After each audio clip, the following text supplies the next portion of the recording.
So now we can finally talk about Superman 3, which is kind of the start of the end of the Superman franchise. Because it's kind of like after Superman 2, there kind of stopped being universally agreed upon Superman movies. Like, it's not to say no one liked Man of Steel, Batman vs. Superman, or Superman Returns, or Superman 3. No one liked Superman 4, but it stopped being the point where everybody enjoyed the movies. Like critical praise, audience praise, box office success. That stopped happening after this movie. Which is not to say this movie didn't do well, but it's safe to say audiences were mixed on this one when it came out. And then, the movie kind of cemented the end of the Christopher Reeve era as Superman. Because, yes, there is one more movie after this, but this was definitely the death of the franchise in a lot of ways. Or at least set up the death of the franchise.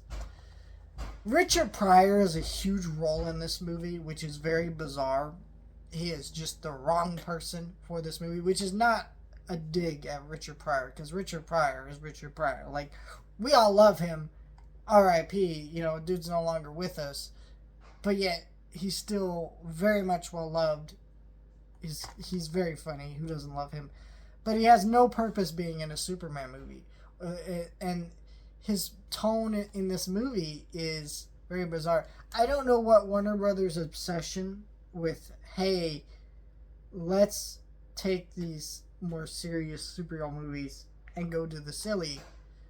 But, the Batman franchise did this after Batman Returns, and this movie did it after Superman 2. Which is not to say that the Christopher Reeve movies were as serious as those movies, but it is very bizarre that they just really chose this, like, ridiculously goofy angle for this whole franchise at this point. Like, the way the credits roll up compared to the way they do in this movie is while Superman's saving a dude in a car and the credits start rolling through the car almost. It's like the way I'm describing it is very odd, but I swear to God, it was so bad. It was like, what? Because before, when you get the opening credits, they're playing the shots in space, and you get the epic John Williams music. That's what you get in those first two movies. Here, that's not what happens at all.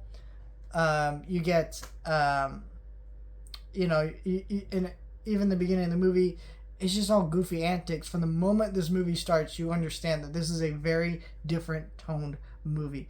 Christopher Reeve is really the only reason this movie still holds together, because he's so charming, so wonderful, and despite the plot or it being a little bit silly, it's still a very watchable movie. But it is not a movie that you think about or ever want to go back to. I mean, really think about it. Have people really ever talked about Superman 3 since its release? I don't think they have, There's people to this day that swear by Superman 2 and love it, and they talk about the Donna version and the non-Donna version. The Superman 1 is, while it's still considered by some to be the best of the genre, right? Doesn't mean, there's some people who debate that, but there's some people who debate whether those movies are dated. There's all different ways we talk about those movies. No one talks about this movie. And it's because while this is a very watchable movie, it's not good. It's not memorable. It's also like Lois is out of this movie and we get more Lana Lang. And I know that's a thing in the comics, right? Smallville did the Lana and Lois kind of, well, they want these two, right?